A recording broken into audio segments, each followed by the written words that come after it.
Nah, itu karamat yang kedua yang diberikan Allah kepada orang yang berzikir tadi, bahwa kita ini dinisbahkan oleh Allah Subhanahu wa taala kepadanya. Dinisbahkannya. As-salisatu yang ketiga, allati ya'azzamul karamat, yang ketiga ini yang paling agung di antara tiga karamat ini.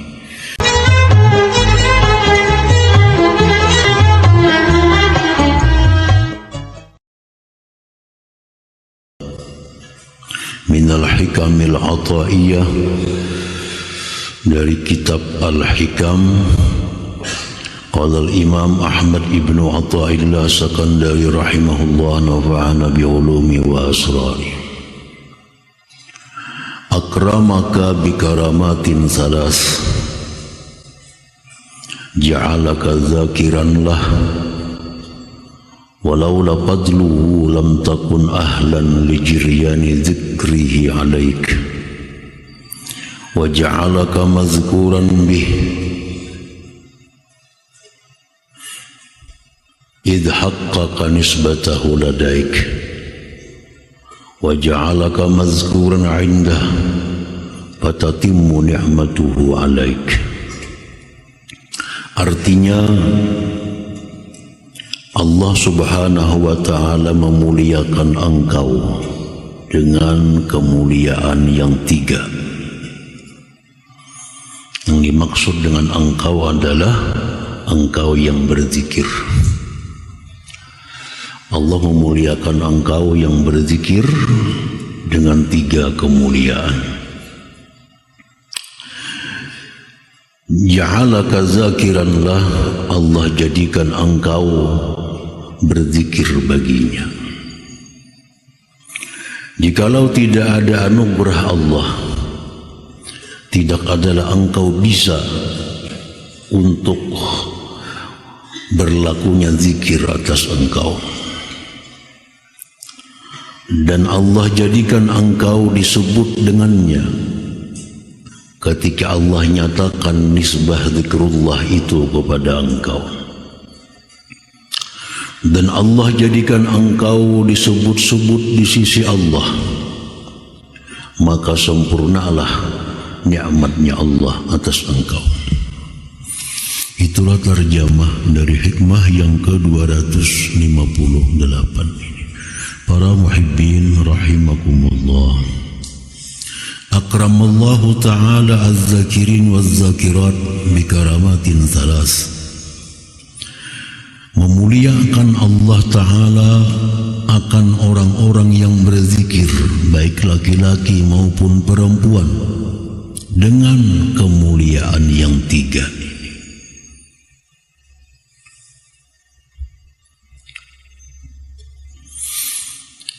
Memuliakan Allah Ta'ala akan orang-orang yang berzikir, baik laki-laki maupun perempuan, dengan kemuliaan yang tiga. Pengertian zikir bukan hanya sebutan la ilaha illallah, tapi pengertian zikir ini secara umum tiap-tiap sesuatu yang diperintahkan Allah lalu kita lakukan dengan niat menjunjung perintah Allah, itulah zikir. Baik itu ucapan lisan, atau pandangan mata, atau pendengaran telinga, atau melangkahnya kaki kita. Setiap kita melakukan sesuatu yang diperintah Allah dengan niat menjunjung perintah Allah, itulah zikir. Jadi kada terbatas hanya la ilaha illallah, kada terbatas hanya Allah, Allah. Menuntut ilmu agama dengan tujuan karena Allah, zikir. Nah, jadi misalnya kita dari rumah sampai ke majelis ilmu 3 jam. Dengan niat menuntut ilmu karena Allah. selama 3 jam itu dia adalah zakirullah, orang yang berzikir kepada Allah. Walaupun dalam mobil dia tertidur, walaupun mulutnya tidak berzikir, tetapi gerak tubuhnya seluruhnya itu berzikir, karena tujuannya menuntut ilmu, menjunjung perintah Allah Subhanahu wa ta'ala. Itu zakirullah. Seorang istri yang melayani suaminya dengan niat menjunjung perintah Allah, zakirah, perempuan yang berzikir.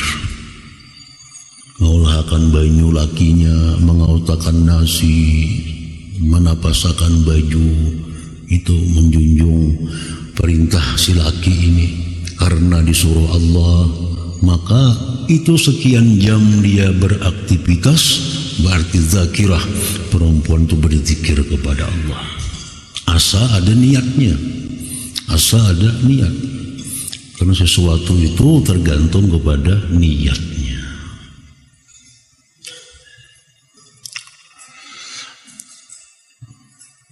Jadi Allah memberikan kemuliaan kepada orang-orang yang berzikir itu 3 kemuliaan. Al-ula, yang pertama,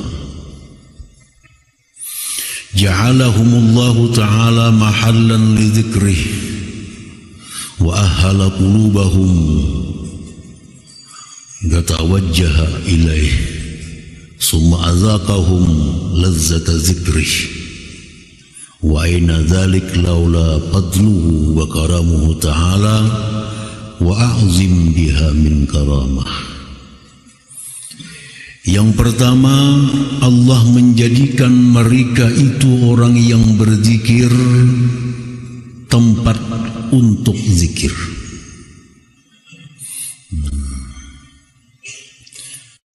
Itu kemuliaan yang pertama, bahwa Allah jadikan orang-orang yang berzikir itu sebagai tempat berzikir, tempat zikrullah.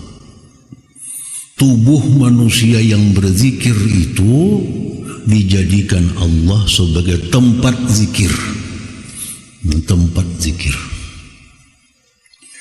Dan Allah ahlikan hati mereka untuk berhadap kepada Allah. Kemudian Allah rasakan mereka kelezatan zikrullah itu.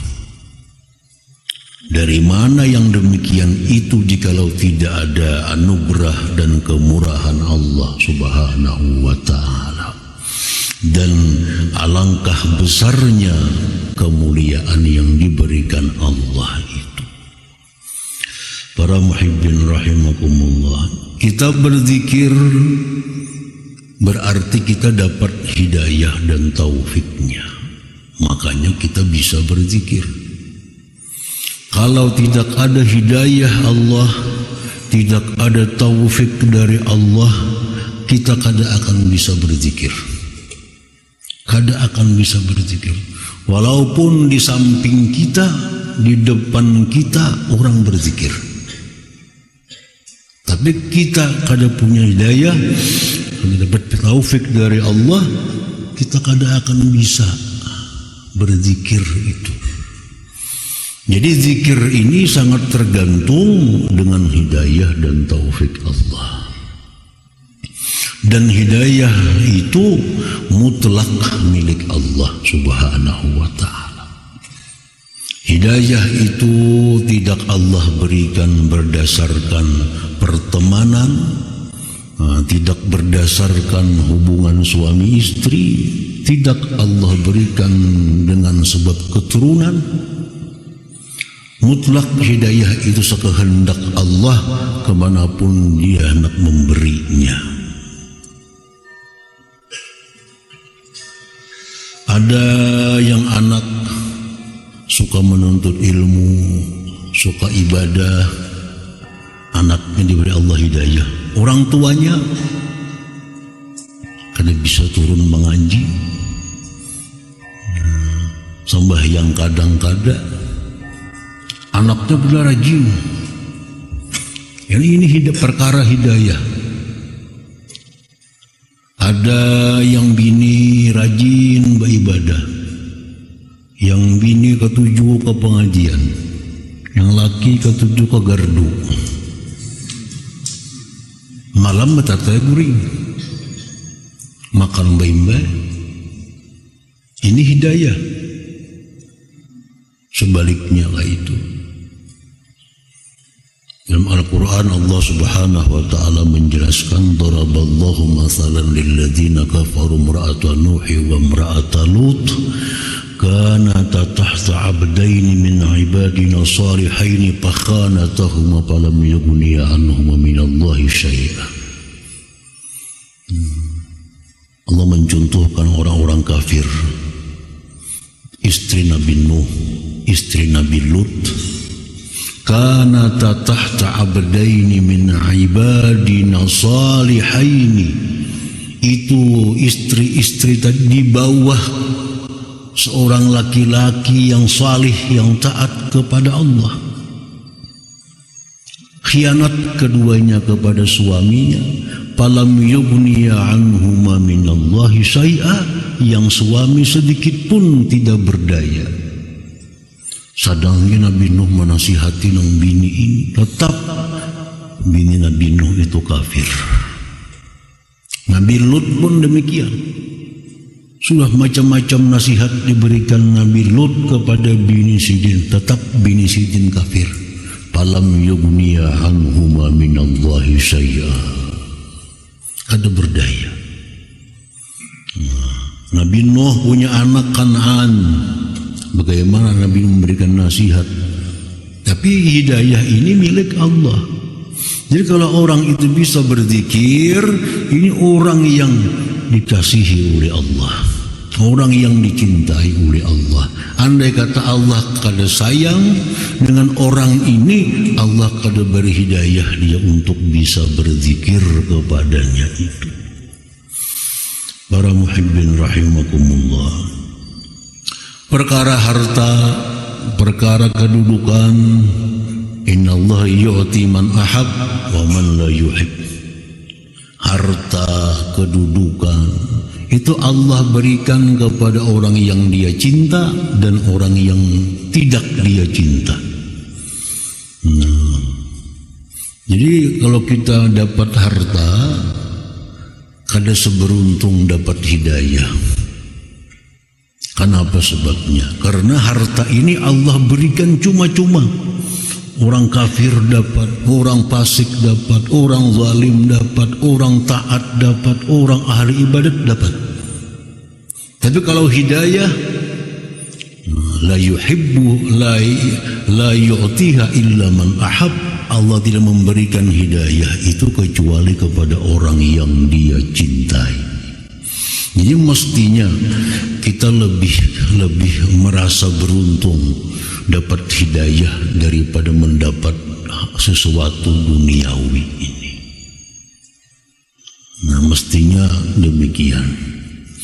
Lebih merasa beruntung kita bisa berzikir daripada kita dapat duit. Kenapa sebabnya? Kan dapat duit itu siapa aja bisa dapat.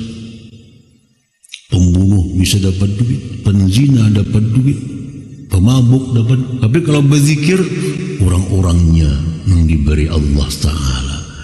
Nah, kalau kita sudah punya prinsip yang demikian, bahwa aku lebih gembira mendapat hidayah berzikir daripada aku mendapat duniawi. Kalau demikian, itu prinsip dalam hati kita, itu ada kemungkinan kita akhir kalam la ilaha illallah.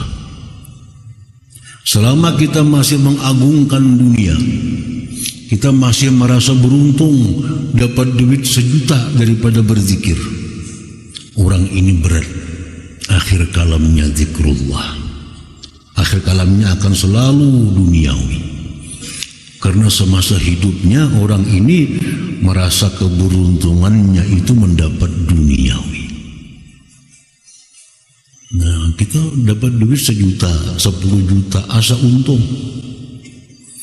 Ketimbang rasa untung kita berzikir.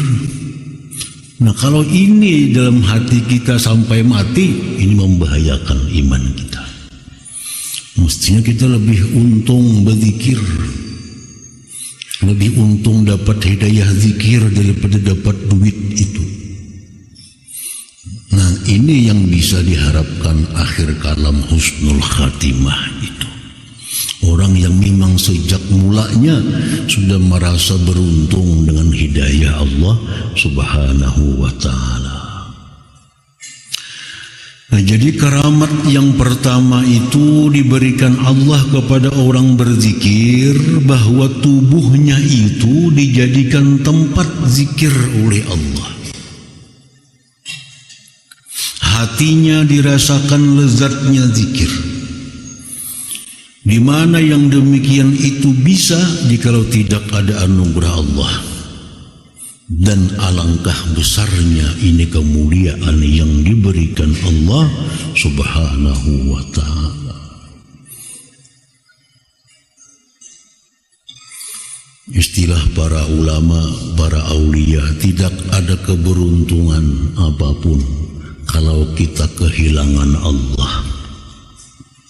Tidak ada kerugian apapun kalau kita mendapatkan Allah.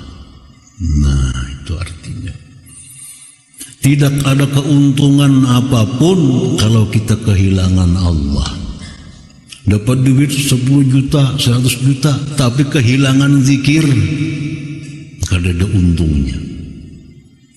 Dapat duit 1 miliar, tapi kehilangan zikir, kada ada untungnya. Tapi kalau kita dapat zikir, hilang duit, sudah keberuntungan yang besar ada di tangan kita. Dapat Allah Subhanahu wa ta'ala. Tidak ada keberuntungan apapun bagi orang yang kehilangan Allah. Tidak ada kerugian apapun bagi orang yang mendapatkan Allah Subhanahu wa ta'ala. Nah, para muhibbin rahimakumullah. Dan ini kada bisa instan langsung. Kada bisa langsung. Karena mulai kanak-kanak sampai sekarang kita dididik dapat duniawi itu rasa untung. Nah, dapat duniawi rasa untung. Mulai lagi halus dididik demikian. Nah, kalau kita kehilangan zikir, kita kadang merasa rugi. Itu sudah sekian lama tertanam dalam hati kita. Ketinggalan sembahyang berjamaah, ada merasa rugi. Kehilangan menuntut ilmu, kada ada merasa rugi. Dibanding dengan duit, lebih menang duit. Dapat duit sekian, biar kada mengaji. Yang penting dapat duit. Nah, tertanam dalam tubuh kita sedemikian lama prinsip hidup yang demikian itu. Nah, untuk mengubah bahwa zikir itu keberuntungan yang besar, lebih dari keberuntungan apapun, itu perlu waktu yang panjang. Perlu waktu yang panjang. Hanya bisa hati kita ini menyatakan bahwa aku bisa berzikir ini lebih untung daripada dapat apa jua pun. Lebih untung dari apa jua pun. Nah, jadi mengubah itu sulit. Mengubah demikian itu sulit. Karena sudah biasa dapat materi untung, dapat rasa untung. Kehilangan zikir, ketinggalan wirid, ya ada seberapa.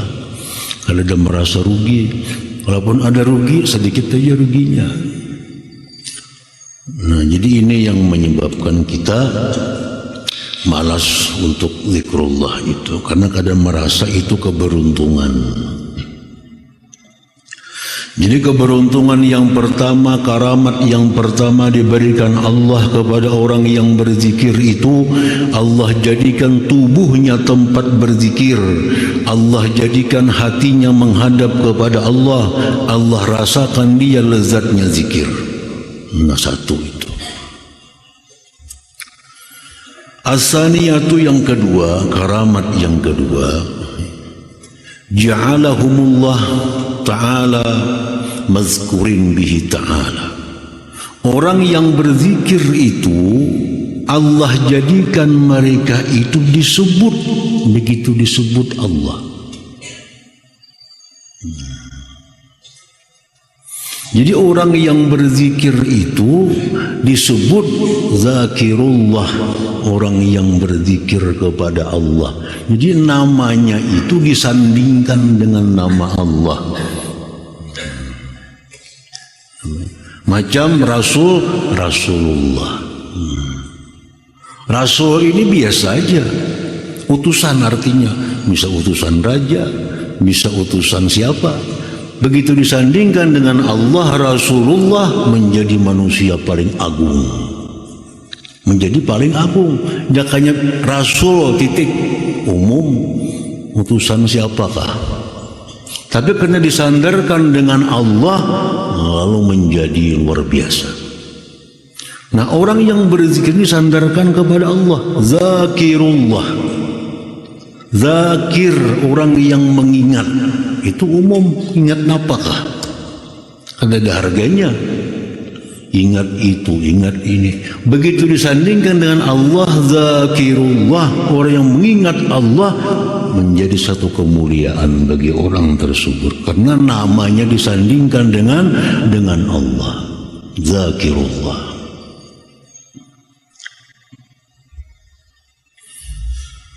Kalau Allah Ta'ala, Allah berfirman dalam Al-Quranul Karim, وَالذَّاكِرِينَ اللَّهَ كَثِيرًا وَالذَّاكِرَاتِ. Laki-laki perempuan yang zakirullah, yang zikir, ingat kepada Allah Subhanahu wa Ta'ala. Nah, jadi Allah nisbahkan. Padahal inya kada badaya upaya jikalau kada diberi Allah. Kada kau berzikir kalau kada ada hidayah dan taufik dari Allah. Semuaan sebenarnya Allah. Cuma Allah menyebut si fulan itu orang yang berzikir. Si fulan itu orang yang berzikir. Padahal semuaan dari Allah. Semuaan, tenaga upayanya dari Allah, hidayahnya dari Allah, taufiknya dari Allah sehingga bisa mengucap la ilaha illallah. Semuaan dari Allah. Tapi Allah menyebut si fulan berzikir kepada Allah. Nah, itu kemuliaan yang diberikan Allah kepada orang yang berzikir itu.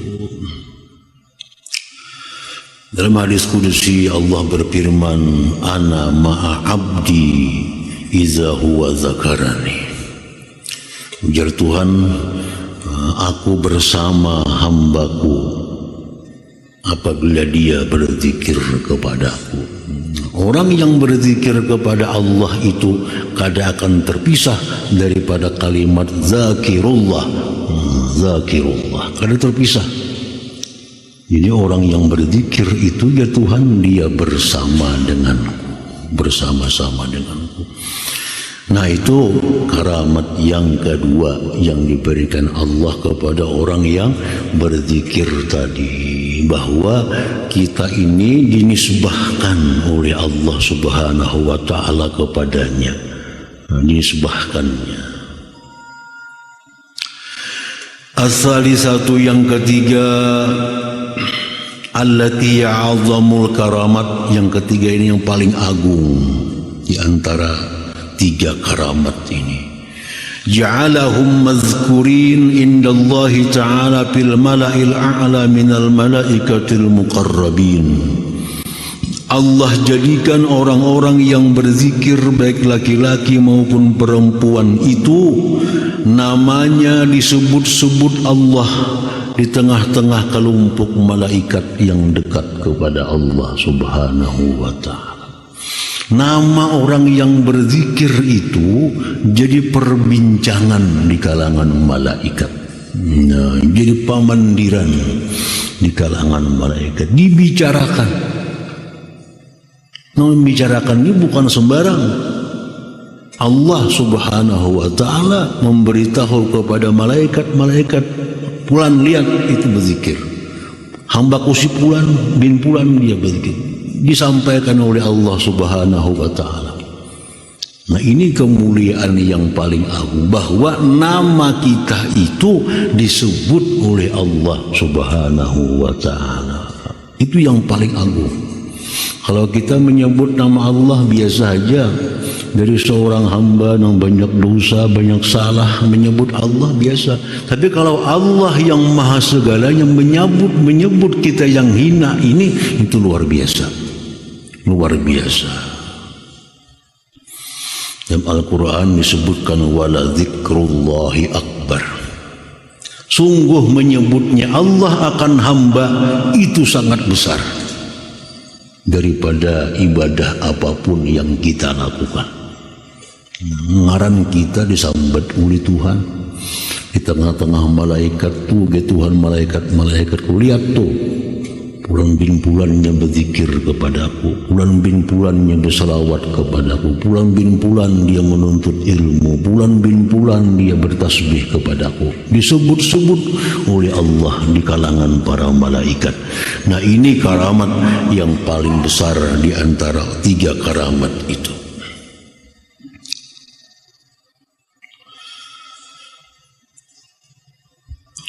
Qala Rasulullah sallallahu alaihi wasallam, yaqulullahu ta'ala, fa idza zakarani bi nafsihi zakartuhu bi nafsi, fa in zakarani bi nafsihi zakartuhu bi nafsi, wa in zakarani bil mala zakartuhu bi mala'in khairin minhum. Allah berfirman, jika hamba itu berzikir kepadaku pada dirinya, berzikir surangan, aku sebut-sebut namanya pada diriku, ya Tuhan. Artinya apa? Aku berikan dia ganjaran pahala yang hanya aku mengetahui, tanpa diketahui oleh siapa juga pun.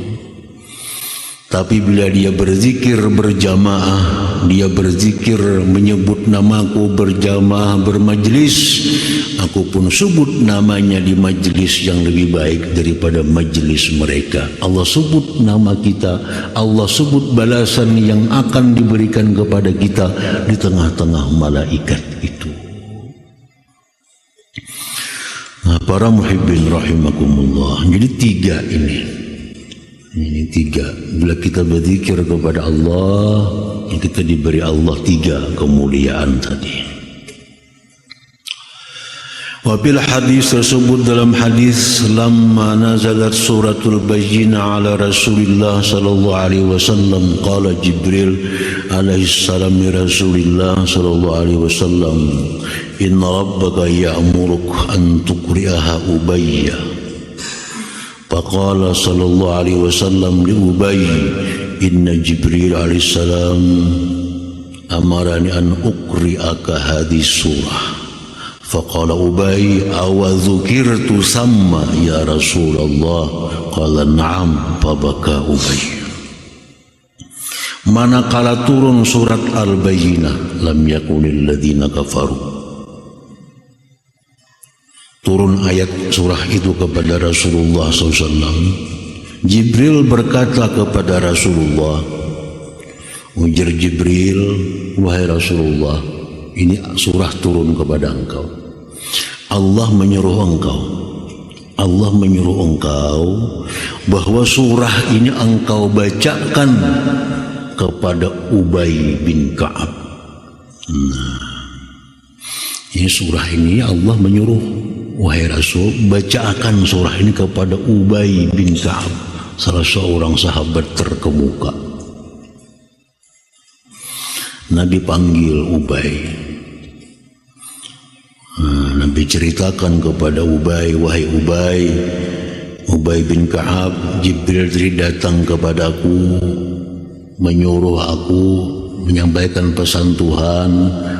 Aku disuruh membacakan surah ini di hadapan engkau. Lalu ujar Ubay, awazukirtu samma, adakah namaku disebut di sana? Adakah namaku disebut oleh Allah Subhanahu wa ta'ala? Kan Allah memerintahkan kepada Jibril sampai kepada Rasul, begitu ayat ini turun, bacakan kepada Ubay. Nah, lalu jar Ubay, wahai Rasulullah, awazukirtu sama, adakah namaku disebut di sana? di alam atas sana. Faqala na'am, ya ajar Nabi kita, benar nama engkau disebut oleh Allah. Fabaka Ubay, menangis Ubay, menangis gembira, menangis bangga bahwa namanya Ubay itu disebut-sebut oleh Allah Subhanahu wa ta'ala. Yang menyebut ini kada sembarangan. Orang yang luar biasa, zat yang maha agung, yang maha sempurna, menyebut nama, membacakan ayat ini di hadapan Ubay. Berarti Tuhan pinandu kenal dengan Ubay. Nah, itu menjadi satu kebanggaan yang besar bagi Ubay ini. Kenapa? Namanya dengan jelas disebut oleh Allah Subhanahu wa ta'ala. Nah, orang-orang yang berzikir kepada Allah, baik dia berzikir sendiri, baik berzikir berkelompok, nama-namanya itu disebut-sebut Allah. Seperti Ubay tadi di tengah-tengah malaikat sana. Tuh Tuhan, wahai malaikat, itu di kampung anu ada sekian orang hamba-hambaku, dia menyebut namaku, namanya Fulan bin Fulan, disebut satu persatu oleh Allah Subhanahu wa ta'ala. Nama-nama orang yang berzikir ini terkenal di atas langit, terkenal di Malail A'la. Walaupun di bumi dia tertutup, di bumi tersembunyi, tapi di atas langit namanya terkenal, dikenal oleh para malaikat Allah. Kenapa? Karena Allah seringkali menyebut namanya di hadapan para malaikat sebagai hamba yang banyak berzikir kepada Allah Subhanahu wa ta'ala. Nah, para muhibbin rahimakumullah, itulah 3 karamat yang diberikan Allah kepada orang-orang yang berzikir kepadanya.